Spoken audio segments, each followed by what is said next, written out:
Sir सबसे पहले आपको बधाई। Thank you. औरंगाबाद की राजनीति में एक बार फिर आपका नाम आने से एक बड़ी हलचल देके जा रही है और एमआईएम का चेहरा जब चुन के आया था आप एक पार्टी की टक्कर देखे जा रही हैं और आज शहर में हम भी घूमते हैं साहब, सोशल वर्कर हैं। कैसा मानते हैं आप उस लड़ाई को, कैसा देखते हैं आप?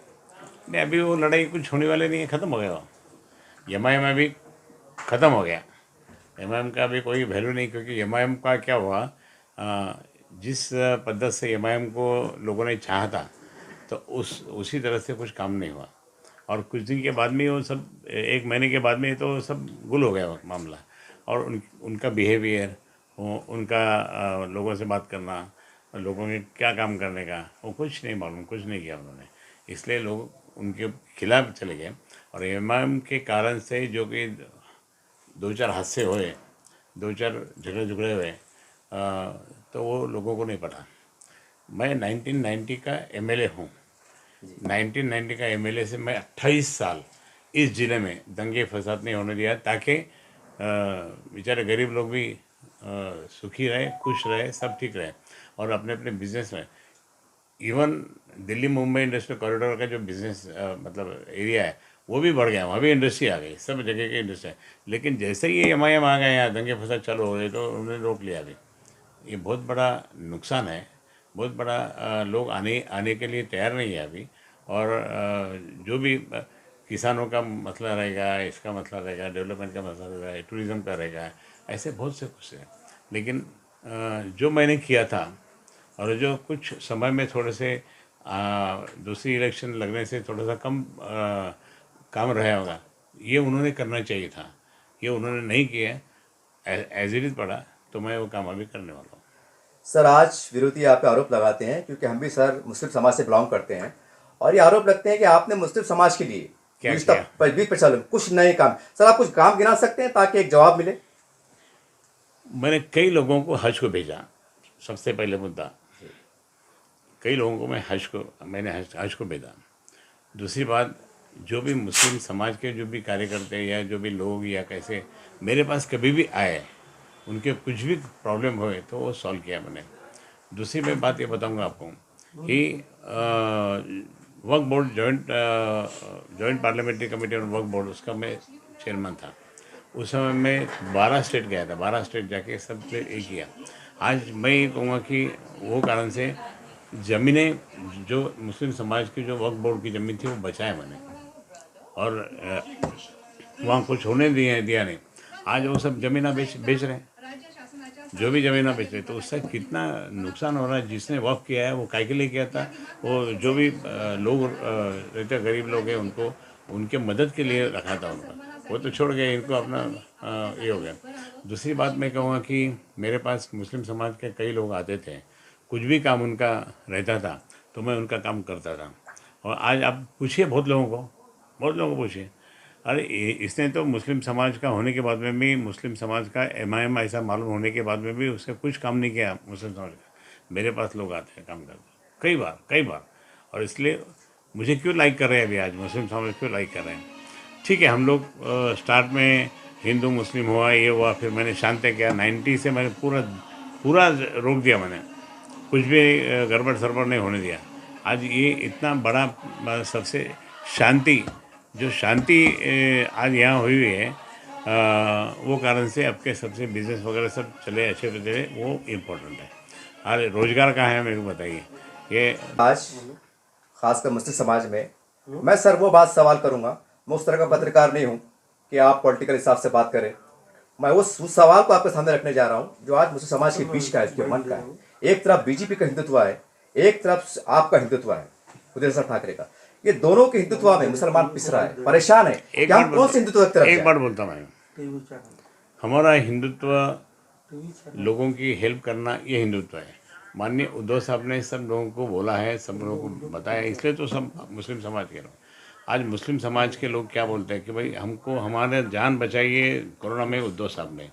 और जो मुल्ला मौलवी गए थे उनके पास कि बोले साहब ये ऐसा ऐसा मत करिए, अगर ये ऐसा हुआ तो मुस्लिम समाज के, उन्होंने जो 2.5 साल काम किया उसमें दंगे फसाद बिल्कुल रोक दिया था। आज मैं कहूँगा कि दंगे फसाद होना बोले तो क्या हिंदुत्व है क्या, या मुस्लिम ये है क्या? बिल्कुल नहीं। आज भारतीय जनता पार्टी का हिंदुत्व ढोंग सोंग है। हमारा हिंदुत्व जो है तो लोगों को मदद करना हिंदुत्व है। हिंदुत्व यही राष्ट्रीयत्व ये कहे जाता है। और हम लोग हमारे पीसने का क्या काम है? उल्टा हमारे पास जो आ रहा है मुस्लिम समाज वो काहे के लिए आ रहे हैं? वो इसलिए आ रहे हैं कि भाई मतलब उद्धव साहब जो है तो अपने समाज को हेल्प कर रहे हैं, मदद कर रहे हैं। ये क्यों नहीं बोलते आप? ये आप बोलते नहीं है, ये बोलो ना ज़रा, थोड़ा सा लोगों को समझाओ ना कि भाई उद्धव साहब ने जो जितना किया है वो कितना है। और ये लोग तो आपको बिल्कुल ये कर लेंगे, आपको दबा देंगे ये।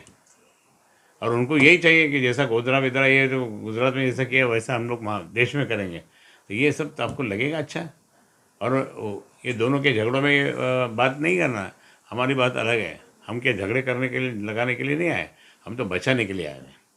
हम बचाने के लिए आए हैं। इसलिए मैं बोल रहा हूँ आपको कि उनका हिंदुत्व कभी तभी मुस्लिम समाज के साथ है, वो कभी आज हम तभी मुस्लिम समाज के साथ शादी ब्याह सुख दुख में जा रहे हैं, जाते रहते हैं।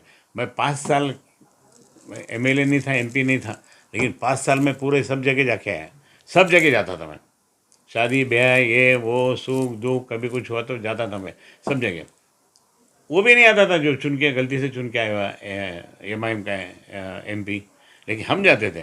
तो फिर अगर हम लोग ऐसा करें कि नहीं हमारा हिंदुत्व जान दो, काय के लिए जाने का, मुसलमान के पास नहीं जाने का, अपन काय के लिए जाने का, हम लोग ऐसा अगर ऐसा बोलते तो फिर आप बोल सकते थे कि नहीं आपका हिंदुत्व हमको पड़ता नहीं और आपके कारण से हम लोग परेशान हो गए।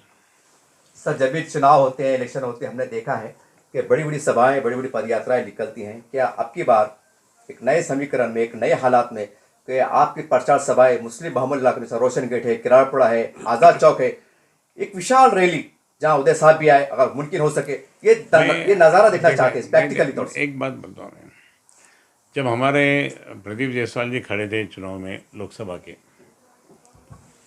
हम कटकट दरवाज़ा रोशन गेट की तरफ से तो वहाँ से तो एकदम भड़कड़ गिर था। मैं खुद आस में था जी।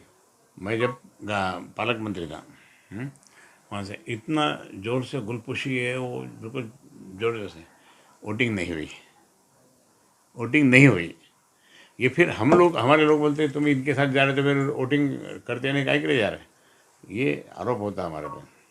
तो इसलिए मैं ये बोल रहा कि आज तो खुल के हम जा रहे हैं और खुल के मदद करते रहे इतने साल के बाद में भी।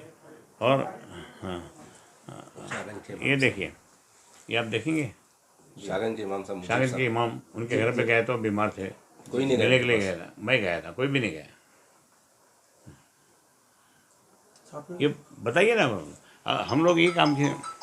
अगर आप बीमार पड़े, कुछ हुआ, तकलीफ में आएगी तो संदेश आ गया तो हम लोग आपको भाग करके आपको दवाखाने में जाएंगे, ये करेंगे और आपको ठीक करके आपको आराम से घर पे भेजेंगे। ये हमारी भूमिका है। और ये भूमिका अगर आपको पटी तो ठीक, नहीं पटी तो नमस्ते। सर आज मुस्लिम समाज के अंदर ये बात भी चर्चा होती है, क्योंकि इसके बाद ये लोकसभा चल रहे हैं, ठीक है, जो भी होगा परिणाम आएगा सबके सामने रहेगा। इसके बाद विधानसभा रखने वाले हैं। सर मैं बहुत खुल के बढ़ा हूँ, क्योंकि मुसलमानों की मन की बात है। क्या ऐसा को देखने में आएगा कि भाई मतलब मराठवाड़े से एक दो आमदार कम से कम, ताकि लगे कि राम राज्य में, हिंदुत्व के राज्य में, भले देर से सही, लेकिन मुसलमानों में इंसाफ मिला है? ये मैं भी बात की बात नहीं है, हजारों। मैं आपको बताऊंगा, आपको मालूम नहीं, आपको शायद भूल गए होंगे आप बाला साहब ठाकरे जी को। बाला साहब ठाकरे जी के मंत्रिमंडल में मैं था, कैबिनेट मंत्री था मैं जी। और साबिर शेख नाम के हमारे, वो भी कैबिनेट मंत्री थे कल्याण के। ये मालूम है कि नहीं आपको? जी मालूम है। हाँ तो मालूम है तो फिर ये क्यों नहीं बोलते आप कि उस वक्त तो मजबूत से हिंदुत्व वाला सरकार था। हिंदुत्व वाला सरकार तो बाला साहब ठाकरे जी के समय में जो था, उसमें फिर साबिर शेख को क्यों लाए? आप वो नहीं सोचते कि साबिर शेख जैसा आदमी को ये किया। आज हमारे सारे लोग जो जितने मुस्लिम कार्यकर्ता, ये मुस्लिम कार्यकर्ता और बाकी बहुत लोग, कोई नगर सेवक, सरपंच, जिला परिषद मेंबर, कॉर्पोरेटर, ये सब है। तो इसमें आप लोग क्यों ये करते? आप एमआईएम की और इम्तियाज़ जलील की क्यों साइड लेते हैं? मुझे ये बोलने का है ना कि ये लोग कुछ भी बोलेंगे। ये अभी तो आपको बोलता मैं, जैसे मुस्लिम समाज शिवसेना के साथ में आ रहा है ना, शिवसेना के साथ में मुस्लिम समाज आ रहा है, तो ये इम्तियाज़ जलील ये नाटक ढोंग कर रहा है अभी, और उसमें आप फंस जाएंगे, उसमें फंस जाएंगे आप कि भाई ये सब उद्धव ठाकरे कुछ भी अपना कर रहे हैं, आप क्यों जा रहे हैं? फिर वो छोकरे छाकरे को लेके घूमेंगे, ये करेंगे। लेकिन एक बात बोलता, नुकसान होने वाला है। मुझे बताइए क्या काम किया मुस्लिम समाज के लिए उसने? आपको मालूम है उस वक्त उनका मर्डर होने वाला था, राम जन्मभूमि के जो चला था ना उस दिन, जी जी उनका मर्डर होने वाला था। ओपनली बोला मैंने उनको, एक बार प्लेन में मिले मिले देखो तुम बच गए भैया, नहीं तो तुम तो जा रहे थे। हो बोले साहब, दूसरी पार्टी उसको मारने वाली थी, जो भी उसकी पार्टी उसके खिलाफ वाली पार्टी है, और वो करने के वो डर के फिर वो मंदिर में घुसा और फिर बोले मैं मंदिर बचा रहा। मंदिर बचा रहा नहीं, वो खुद की जान बचा रहा। खुद की जान बचाने के बाद में आपको बताता क्या हुआ, एक भी मुस्लिम आदमी ने एक भी पत्थर नहीं मारा मंदिर पे। ये ताजुब की बात है, मैं बोलता हूँ एक भी पत्थर नहीं मारा मंदिर पे, क्योंकि उनको मालूम है कि कल रामनवमी है और रामनवमी के इसमें पूरे देश भर में दंगे फसाद हो जाएंगे। फिर ये इतनी सोच, बड़ी सोच भी मुस्लिम समाज के पास है, वो हमारे विश्वास में है जी। इसके बोलता हूँ। हो गया, अभी बोलो और क्या। सर ये है कि 5% मुस्लिम आरक्षण, मुझे काफ़ी लोगों ने कहा था कि अगर आप खैरे साहब के पास कभी गए चुनाव के अवसर के पर, ये बात जरूर पूछना सरकार, रहा कि मैं एक बात बोलता हूँ, पहले तो चुनाव होने दीजिए, जी चुनाव में अच्छे रिजल्ट आने दीजिए, हम लोग कुछ ना कुछ कोशिश करते रहेंगे। क्योंकि अभी मराठा आरक्षण भी पूरा हो रहा क्या है, क्योंकि उसके बहुत नियम भी हम परम पूज्य डॉक्टर बाबा साहब अम्बेडकर ने जो घटना लिखी हुई है, वो घटना के साथ में काम करना पड़ेगा। मैं आज कोई आश्वासन नहीं दूंगा आपको, क्योंकि आश्वासन देके नहीं बोलूँगा कि मैं 5% रिजर्वेशन के लिए प्रयत्न करूँ, नहीं। पहले चुनाव होने दीजिए, किसका सरकार आता है वो देखना पड़ेगा। और 2/3 मेजोरिटी का सरकार आया तो उसको हम बोल सकते हैं। अगर हमारी सरकार 2/3 मेजोरिटी में आएंगे तो हम लोग बोलेंगे भाई नहीं, पहले अपने को इनको भी देखना है, मराठा आरक्षण तो देखना है, धनगर आरक्षण देखना है, मुस्लिम समाज का भी आरक्षण देखना है, वो हम बोलेंगे। लेकिन जब तक मतलब रिजल्ट नहीं आता, जब तक हम नहीं बोल सकते। सर ये आखिरी सवाल ले लेता हूँ। आज हमारा सर्वे सर, आज औरंगाबाद के अंदर अपने आउट जटवाड़ा, मिटमिटा और नारेगांव, यहाँ मुसलमान 7-8 साल से 10 साल से लड़ रहा है सर, कब्रस्तान के लिए लड़ रहा है और 2 ईदगाह की जरूरत है। क्या माना जाए कि श्री चंद्रकांत खैरे जी जब खासदार बन जाते हैं रुआब के साथ, एक आदर के साथ, तो आप पहले 2 महीने में काम कर देंगे ताकि बता देंगे मैं कि एक देखो ये होती आपको मैं खासदार। बता दूंगा, मैं धार्मिक वृत्ति का आदमी हूँ, धार्मिक है। जी इनको मैं कितने बार बोला कि तुम 5 बार नमाज पढ़ो, क्यों? मैं भी बोलता कि हमारे सारे लोग बोलता कि मंदिर में जाते जाओ, इनको बोलता था कि 5 बार नमाज पढ़ो, क्यों? क्योंकि नमाज पढ़ने के बाद में आपको बताऊंगा, मैं जब मस्जिद के वहाँ बाहर कोई लोग बीमारी रहते, नमाज पढ़ने के बाद में ऐसे करते, मालूम है ना? जी जी क्यों करते? मतलब इतनी इम्पोर्टेंट नमाज रहती है, इसलिए मैंने बोला कि इन्होंने अगर 5 बार नमाज पढ़ ली है तो इनके कारण से कई लोग अच्छे हो जाएंगे, और इनके कारण से सब सारा मतलब इनके माहौल भगवान ने दिया हुआ, मतलब अल्लाह मियाँ ने दिया हुआ माहौल अच्छा रहेगा, और कुछ दंगे फसाद और बाकी कोई आपस में झगड़े नहीं होंगे। ये मैं बोल रहा हूँ, ये मेरा है। और इसके लिए मैं बोल रहा हूँ कि जहाँ भी अगर समझो कुछ नहीं होगा तो करना ही है, नहीं तो जगह कहाँ है, फिर कहाँ जाएंगे फिर, इसलिए हमको करना ही हो। लेकिन चुन के आने के बाद में हम लोग को प्रयास करेंगे। चुन के आने के बाद में इम्तियाज़ जलील ने कोई भी ये ऐसा काम नहीं किया मुस्लिम समाज के लिए, ना नारेगांव में किया, ना मिटमिटी में किया, ना किधर किया। ओके सर ये बोलिए काफी सवाल क्लास ले मुस्लिम होने के बाद में नहीं किया उसने। सर शहर के और महाराष्ट्र की जनता को एक नए समीकरण में हालात हुए, कोई संदेश और खासकर मुस्लिम समाज को?